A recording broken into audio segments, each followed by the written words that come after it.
સ્વપ્ન આવ્યું છે અને આપ રાજાને ત્યાં આવો અને આપણી સલાહ જે છે એ રાજાને એવી રીતે આપો કે અમારું રાજ્ય વધુ સમૃદ્ધ બને. પહોંચી ગયા અધિકારીની પોસ્ટ ઉપર, બંગલો પડી ગયો, બધું જ પડી ગયું અને ધવલ શેઠ ફરતા ફરતા ત્યાં આવે. બંદર પર વેપાર કરવો હતો તો રાજાની અનુમતિ લેવી પડે. રાજાની અનુમતિ લેવા માટે ધવલ શેઠ સોના મોરનો થાળ ભરીને લાવે છે, રાજાના ચરણોમાં મૂકે છે, વિનંતી કરે છે, મારે આપણા બંદરમાં વેપાર કરવો છે, મને અનુમતિ આપો. અનુમતિ મળી ગઈ. એ વખતે ધવલજીની નજર બાજુના સિંહાસન ઉપર પડી. બાજુના સિંહાસન ઉપર સરસ રાજવી વસ્ત્રો પહેરીને શ્રીપાળ કુમાર બેઠેલા. અરે આ જેને દરિયામાં ફેંકી દીધેલું એ અહીંયા ધવલના શેઠમાં પેટમાં તેલ રેડાયું. પણ શ્રીપાળજીની આંખમાં લલાસનો ટીસ્યો પણ ફૂટતો નથી. શું કારણ? મારામાં સમભાવ છે એની પરીક્ષા ધવલજીએ કરી, એટલે ધવલજી મારા ઉપકારી, મારા ગુરુ. તમારે ગુરુ કેટલા બોલો?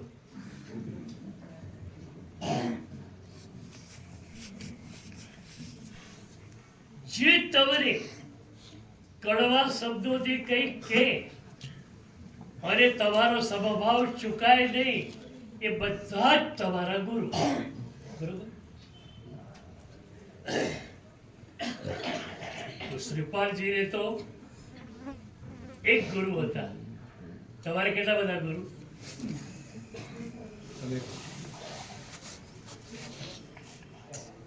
ભારતીય પરંપરામાં ગુરુ દત્તાત્રેયના 24 ગુરુઓની વાત આવે છે. દત્તાત્રેય બહુ જ સમૃદ્ધ કુટુંબના જન્મેલા. ભણવાની વય થઈ, માત પિતાએ નક્કી કર્યું દીકરાને બહાર ક્યાંય જવા દેવો નથી. સારામાં સારા પંડિતો ઘરે આવે અને ભણાવી જાય. એકવાર 15 વર્ષનું વય હશે, દત્તાત્રેયનું ઝરૂખામાં બેઠેલા અને જોયું એક માણસ ગધેડા ઉપર બેઠેલો અને આગળ ફૂટેલો ઢોલ વાગતો હતો. દત્તાત્રેય પોતાના એક નોકરને બોલાવ્યો, અહીંયા આ શેનો વરઘોડો છે કે છે, ઘરે રહીને ભણ્યા છે એ દુનિયાવી વાતોનો ખ્યાલ નથી અમને, આ કયો વરઘોડો? તો કે સાહેબ, આ માણસે ચોરી કરેલી, એ પકડાઈ ગયો, હવે એને ફાંસીના બાચડે ચડાવવાનો છે. પણ બધા લોકોને ખ્યાલ આવે કે જે પણ ચોરી કરશે એને ફાંસીના બાચડે જવું પડશે. એના માટે આ સરઘસ કાઢ્યો છે. ફૂટેલો ઢોલ આગળ વાગે છે અને એને ગધેડા ઉપર બેસાડવામાં આવ્યો છે અને ગામ બહાર ફાંસીના બાચડે એને ફાંસી આપવામાં આવશે.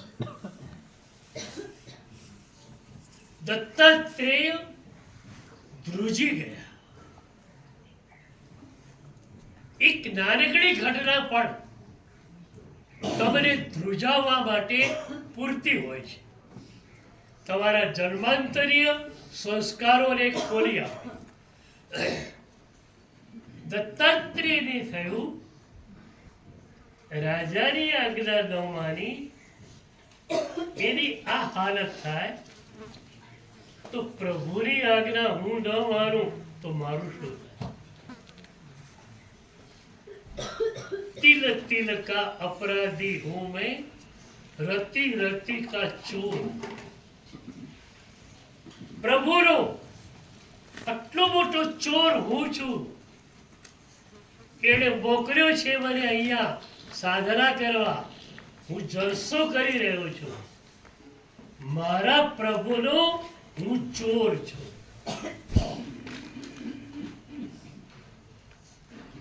મને કઈ સજા થશે? બસ આ વિચાર અને સંન્યાસ. આ જ વાત આપણે ત્યાં છે. ગુરુ અદત્ત એટલે શું? માત્ર ભિક્ષાના સંદર્ભમાં જ ગુરુ અદત્તને લેવાનું નથી. પૂરા જીવન વ્યવહારમાં ગુરુ અદત્તને લેવાનું છે. એક મુનિ, એક સાધ્વી, એની એક પણ ક્ષણ ન તો પ્રભુ અદત્ત હોય ન ગુરુ અદત્ત હોય. પ્રભુએ આપેલું કામ કરવાનું છે તો પણ સદગુરુને પૂછવું પડે. દેરાસરે જવાનું પ્રભુ દત્ત છે, પણ તમારે જ્યારે દેરાસરે જવું છે, ઉપાશ્રયમાંથી બહાર નીકળવું છે, તમારે ગુરુદેવને પૂછવું છે કે સાહેબજી હું દેરાસર માટે જાઉં. એક એક ક્ષણ ગુરુદત્ત જોઈએ. એક વિચાર મનમાં આવી ગયો ખરાબ તો પણ તરત જ એ સદગુરુના ચરણોમાં નિવેદિત કરવો છે. સદગુરુ કેટલા તો કરુણાશીલ છે. પ્રતિક્રમણ તમે રોજ કરો. વંદિતતા પહેલા સંવત્સરી આવે. તમે ભલે બોલો નહીં પણ મનમાં તો ચિંતન કરો. તો સંવત્સરી દેવસીય દુશ્ચિંત્ય દુર્ભાષ્ય દુશ્ચિંત્ય ઈચ્છા કાર્યણ સંધિ સ ભગવાન. ગુરુદેવ દિવસ દરમિયાન ખોટું કરાઈ ગયું છે, ખોટું બોલાઈ ગયું છે, ખોટું વિચારાઈ ગયું છે, હું એનું શું કરું? કોઈ ગુરુએ તમને પૂછ્યું કે એને કેટલા વર્ષથી પ્રતિક્રમણ કરે છે?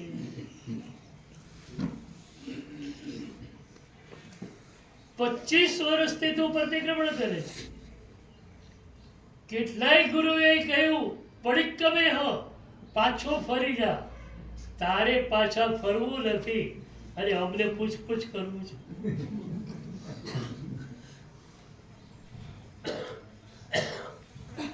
કોઈ સદગુરુએ આ ના કહ્યું. એટલા જ પ્રેમથી કહ્યું પડિક્કમે હ. બેટા આવું થઈ ગયું છે, તું પાછો ફરી જા. તમને ગુરુની કરુણાનો સ્પર્શ ગુરુ પડિક્કમે બોલે ત્યારે થાય છે.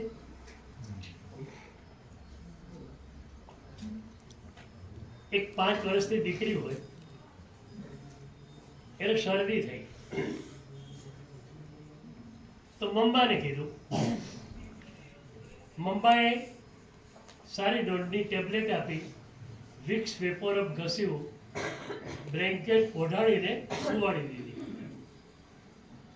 કલાકમાં તો એકદમ ઓકે થઈ ગઈ. મમ્માએ કહેલું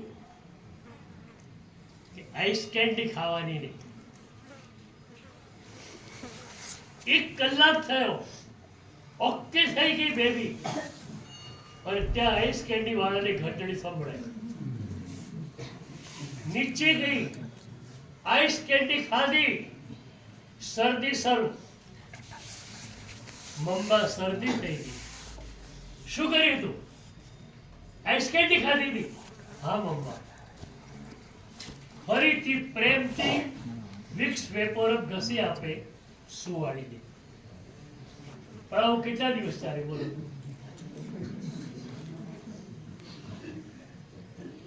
એક દિવસ, 2 દિવસ, 3 દિવસ, 4 દિવસ, 5મા દિવસે આવે તમે શું કહો?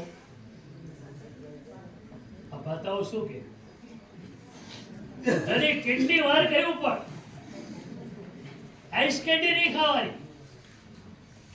તારે આઈસ કેન્ડી ખાવી છે અને લાડુ પાડવી છે. એક માં જે મારા પ્રેમનો કોઈ પાર ન હોય, એ માં પણ થાકી જાય ત્યારે, પણ ગુરુમાં ક્યારે થાકે?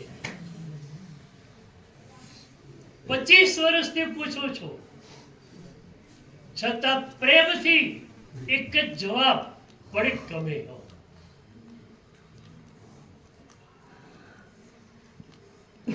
શ્રીપાલજીને થયું કે ધવલ શેઠ મારા ઉપકારી છે, મારામાં સમભાવ થોડું પણ છે એની ખાતરી મને ધવલજી દ્વારા થઈ. તો એ મારા ગુરુ, એ મારા ઉપકાર.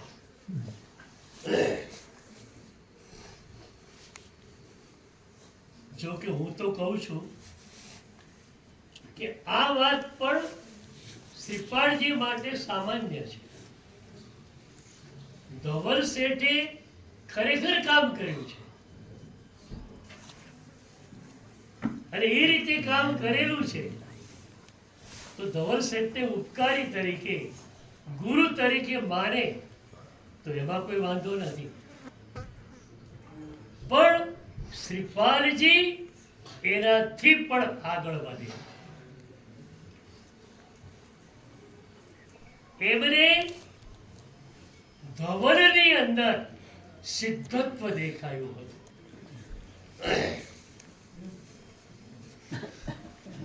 આજે સિદ્ધ પદનો દિવસ. ભૂતકાળમાં જે સિદ્ધ ભગવંતો થયા એમને તમારો પ્રણામ, નમસ્કાર. વર્તમાન કાળમાં મહાવિદ્ય ક્ષેત્રમાંથી કોઈ સિદ્ધિ પદને પામે, તમારો નમસ્કાર. અને ભવિષ્યમાં જે સિદ્ધિ પદને પામવાના છે એ બધા ઉપર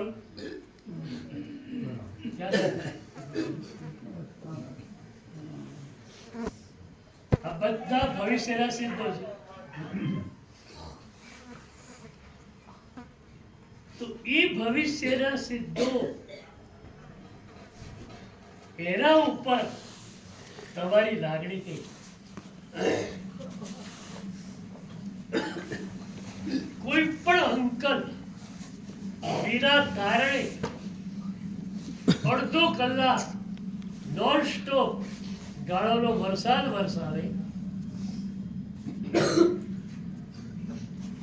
એક્શનની સામે રિએક્શન તમારું ના હોય તો એક્શન વધારે ચાલે નહીં. એક્શન અને રિએક્શન બે ભેગા થાય ને વરઘોડો ચાલે. સાધક માટે એક્શનની સામે નોન એક્શન છે. એ એક્શનને માત્ર પ્રેમથી ઝીલવાનું.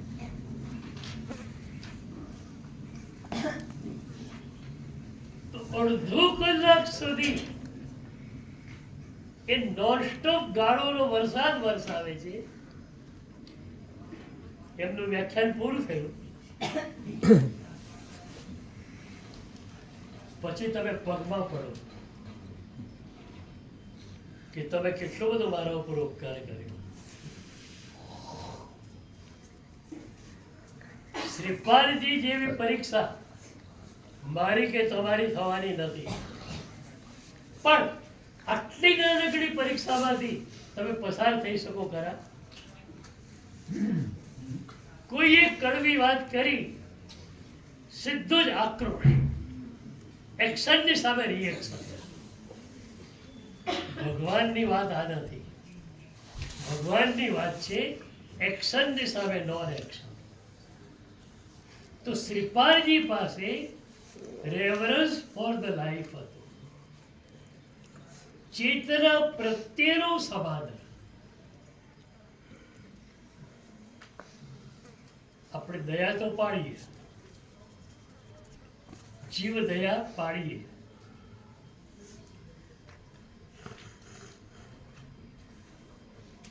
હું એનો અર્થ થોડો અલગ કરું છું. પોષાતી હોય, બહાર નીકળેલો હોય, ઈજા સમિતિનો અનુભવ તો છે નહીં, પણ બગલમાં ચરણો દબાણો એટલે ખ્યાલ આવ્યો કે હું ઔષધમાં છું. ઈર્યાપૂર્વક ચાલવાનું નક્કી કરે છે. જ્યાં એનો પગ મુકાવાનો છે ત્યાં જ એક કીડી છે. પગ બાજુમાં મુકાય છે, કીડીની રક્ષા થાય છે. પણ કીડીની રક્ષા એ વ્યવહારના સ્તરની વાત છે. એ પોષાતી એમ માનશે કે પ્રભુએ મને બચાવ્યો. આ પાપ કર્મ મારાથી થઈ જાય, આ હિંસા, આ વિરાધના મારાથી થઈ જાય, એમાંથી પ્રભુએ મને બચાવ્યો.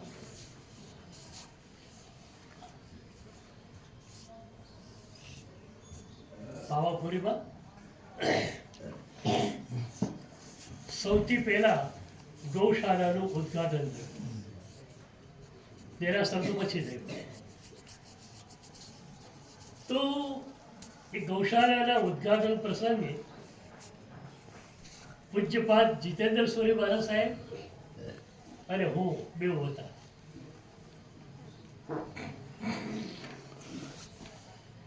હું જ્યાં રેવદરથી રાજસ્થાનમાં પ્રવેશ્યો, થોડા અંતરે હોર્ડિંગ આવે, પાવાપુરી જીવ દયાધામ.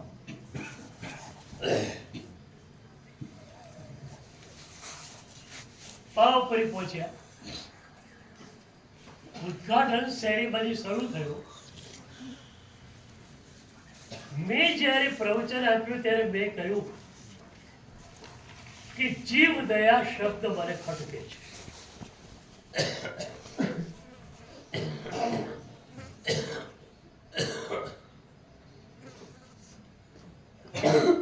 જીવોની દયા કરનાર આપણે કોણ? પ્રભુએ આપણને આ જ્ઞાન આપ્યું છે, એના કારણે આ થાય છે. તો આપણે કોઈ જીવ દયા કરનારા નથી. ખરેખર તો એ જીવો આપણા ઉપર દયા કરે છે. આપણે એમની સુરક્ષા માટે બધા પ્રબંધો કરીએ, એનાથી પુણ્ય બંધાય, અને એ પુણ્યના કારણે તમારું શરીર સ્વસ્થ રહે, ચિત્ત પ્રસન્ન રહે, તો એ જીવો તમારા ઉપર દયા કરે. પછી મેં કહ્યું કે આ રીતે અર્થ રાખવો હોય તો જીવ દયા શબ્દ બરોબર, કે જીવો દ્વારા મારી દયા, નહીતર જીવ મૈત્રી ધામ. બાબુભાઈ બેઠેલા, બહુ ઝડપી એક્શન વાળા માણસ. બીજા દિવસે હું પાછો ફર્યો, સેંકડો હોર્ડિંગ બદલાઈ ગયેલા. પાવાપુરી જીવ મૈત્રી ધામ.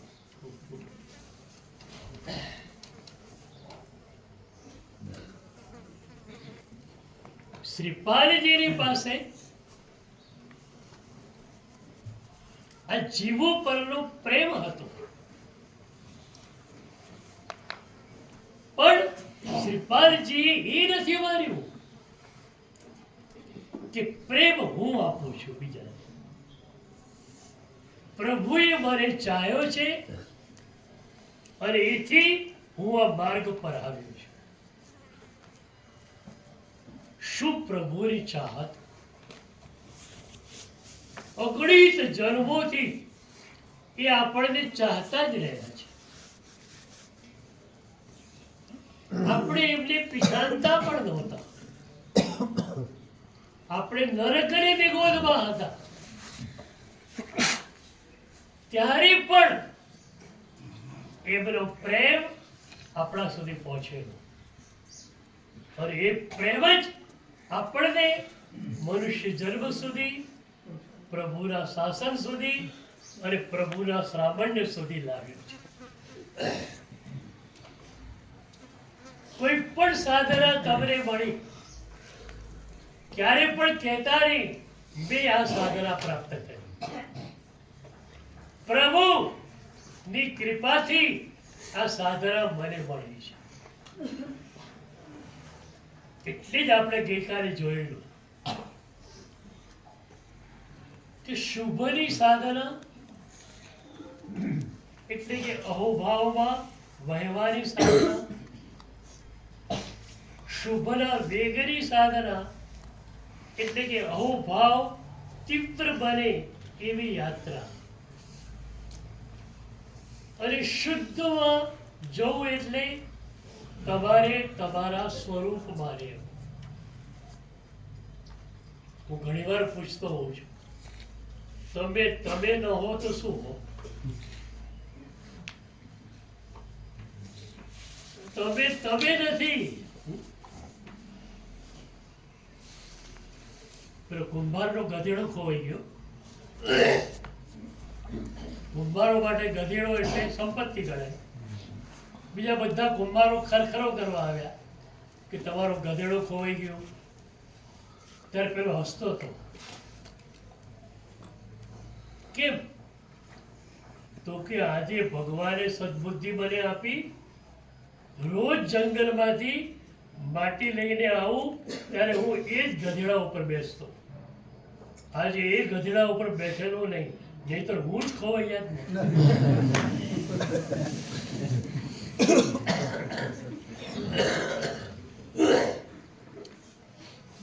કુંભાર ખોવાયો નતો, પણ તમે તો ખોવાઈ ગયા છો.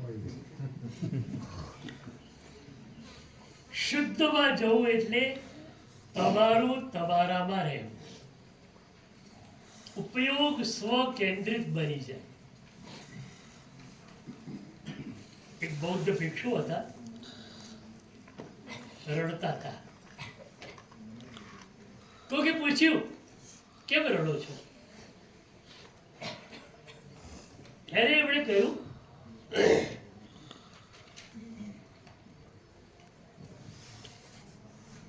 કે સાંજે હું બુદ્ધ ભગવાન પાસે જઈશ. કદાચ મને બુદ્ધ ભગવાન પૂછે કે તું આનંદ જેવો કે મુદ્ગલાયન જેવો વિરાગી સાધુ કેમ ન બન્યો, તો હું કહીશ કે પ્રભુ તમે બનાવ્યો હોય એવો હું હોઉં ને. તમે જેવો બનાવો એવો હું. તમે એવો મને નહીં બનાવ્યો તો એવો હું નથી.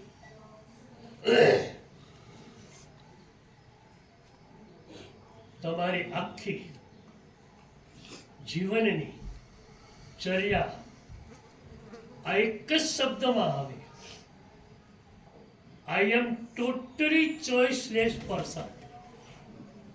મારી કોઈ ઈચ્છા નથી. સદગુરુ મને જેવો બનાવવા ઈચ્છે એવો બનાવવા હું ઈચ્છું છું. શિષ્ય છે ને આમ ત્રણ જાતના હોય. તમારા માટે ત્રીજો પ્રકાર બરોબર નથી. શિષ્ય ત્રણ જાતના, એક પથ્થર જેવા, એક બરફની પાટ જેવા અને ત્રીજા પાણી જેવા. પથ્થરની પાટ હોય, નાનકડા ભાષણમાં એને લેવી હોય તો કેટલા હથોડા ઠોકવા. બરફની પાટ હોય અને જગવા લેવી છે તો પણ કેટલા એને ઠોકમ ઠોક કરવી પડે. પણ પાણી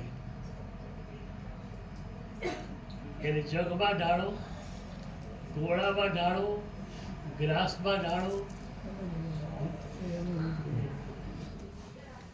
કારણ કે આકાર વગરનો છે. તમે પણ ઈચ્છા વગરના છો, એટલે અમારી મહેનત જ ન થાય. બોલો, વગર મહેનતે કામ પૂરું. અમારે તમને અમારે વાંચનાઓ આપવી પડે. પાણી જ છે, પછી આમ ઢાળી આમ ઢાળી. બરોબર પાઠ છો.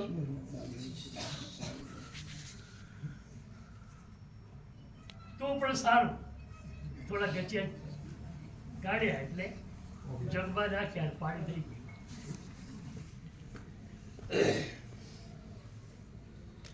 અને મારી શ્રદ્ધા છે કે પથ્થર જેવા તો તમે નથી જ. તમારા વતી હું કહી દઉં,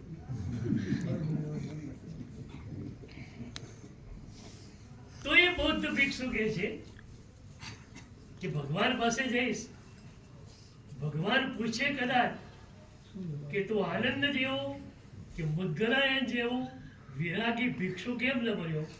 હું કહીશ પ્રભુ તમે બનાવ્યો એવો હું બન્યો. પણ પ્રભુ મને જો પૂછશે કે તારું ચિત્ત ડામાડોળ કેમ છે, તારું ચિત્ત સ્થિર કેમ નથી, તો હું શું જવાબ આપીશ? કારણ દીક્ષા વખતે પ્રભુએ મને સ્થિર ચિત્ત નામ આપેલું છે. હું અસ્થિર ચિત્ત વાળો હોઉં તો કેમ ચાલે? ષોડશકમાં હરિભદ્રેશ્વરી મહારાજાએ કહ્યું, નામન્યાસ એવ શક્તિપાત. સદગુરુ દીક્ષા વખતે તમને જે નામ આપે છે એ નામ એ તમારી સાધના. કારણ કે સદગુરુએ એ નામની અંદર શક્તિપાત કર્યો છે. ઘણી વાર કહું બીજું કઈ યાદ રહે કે નહીં, તમારું નામ તો યાદ રહેવાનું. તમારા નામમાં જ તમારી સાધના ફિટ કરી દઈએ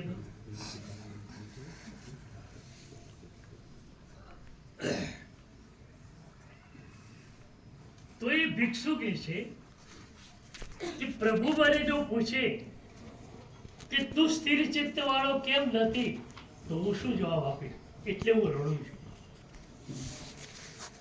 એટલે એમની વેદના એ હતી, હું ન હોઉં તો શું હોઉં? એમ તમને પૂછું છું, તમે ન હો તો શું હો? તમે છો.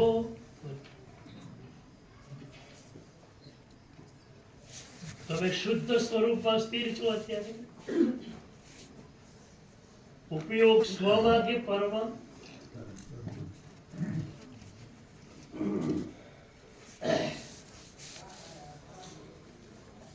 મારા પ્રવચનમાં મેં ઘણા સાધકોને જોયા છે, આંખો બંધ હોય, બંધ આંખોમાંથી આંસુ રેલાતા હોય, એ સ્થિરાસને કે પદ્માસને બેઠેલો હોય, ધ્યાનની મુદ્રા લાગે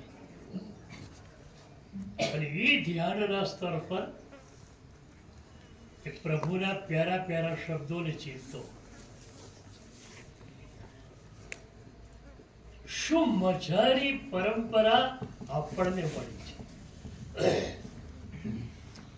દુનિયાની પ્રમુખ સાધના પદ્ધતિઓ જોઈ એમ પ્રમુખ સામાજિક સંરચનાઓ પણ જોઈ. આપણી સામાજિક સંરચનામાં અહોભાવ જે માત્રામાં ઘૂંટાયેલો છે, કદાચ બીજે મળવો મુશ્કેલ છે. આ બુદ્ધિરાજને જોયા નથી, સ્ટુડન્ટ મોટેડ ગ્રેજ્યુએટ MBA થયેલો છે, ચૂકી જશે. આ એક પરંપરા મળી છે આપણને, અહોભાવ. તો અહોભાવથી આપણી સાધના શરૂ થાય છે અને શુદ્ધમાં એ પર્યવસિત થાય છે.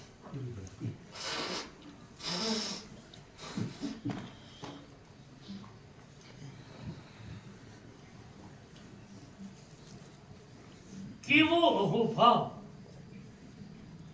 આ શાસને આપણને આપ્યો. મારી વાત એ છે કે શુભ, શુભનો વેગ અને શુદ્ધ ત્રણે પ્રભુ આપે. એટલે અહોભાવ તીવ્ર માત્રામાં થાય તો પણ એના ઉપરની માલિક્ય ઠોકી નહીં બેસાડે. મને આવો ભાવ આવ્યો. ઘણા તો છે ને, કોઈ સરસ વિચાર આવે ને, 17 જણાને કહેતા ફરે મને આ વિચાર આવ્યો. અને તને વિચાર આવ્યો કે તે વિચારને રિલીઝ કર્યો.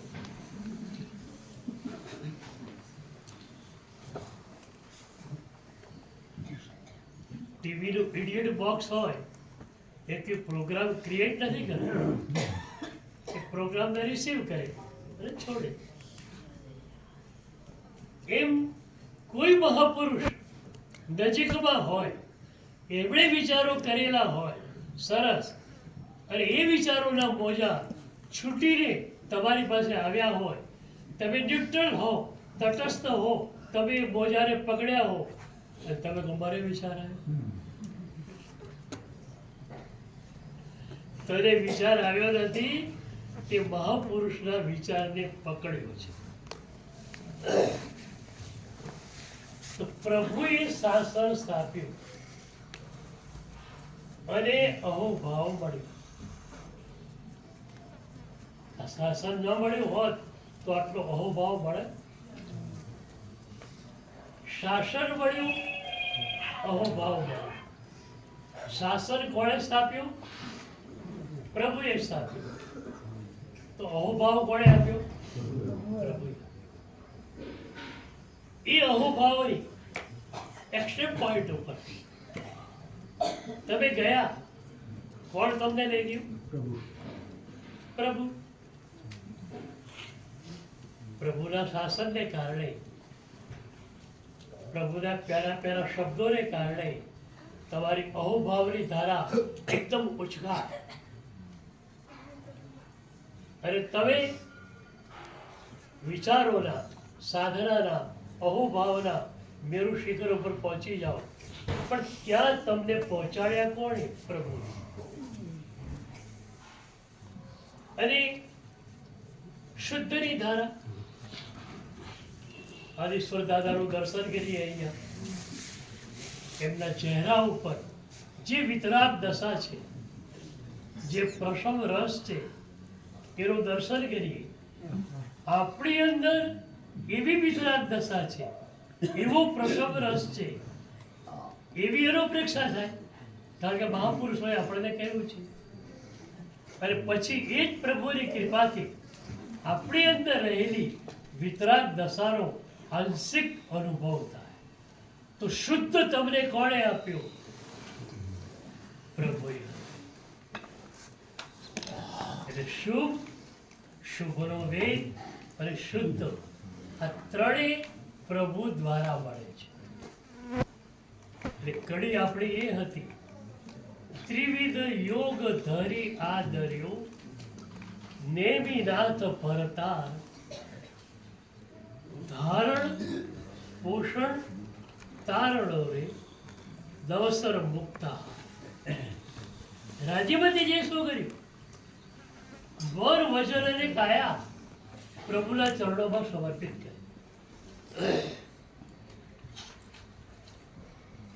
આપણું સમર્પણ અધૂરું છે.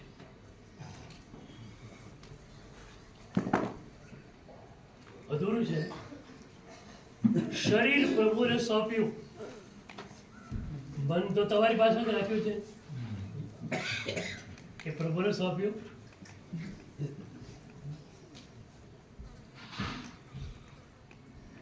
મન પ્રભુને સોંપ્યું, એનો અર્થ એ છે કે પ્રભુની આજ્ઞાને અસંમત એક પણ વિચાર તમારા મનમાં ન આવી શકે.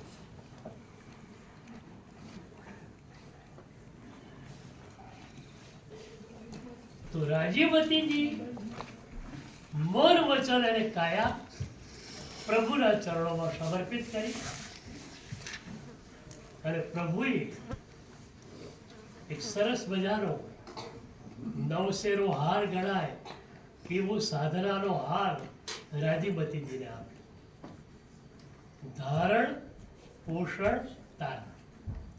ધારણ એટલે શુભ, પોષણ એટલે શુભનો વેગ, અને તારણ એટલે શુદ્ધિ. તો આજે નમો સિદ્ધાણમ બધામાં સિદ્ધ ભગવંત દેખાઈ જાય તો સિદ્ધ પદની આરાધના તમારી અસ્તિત્વના સ્તરે ઉતરેલી ગણાય.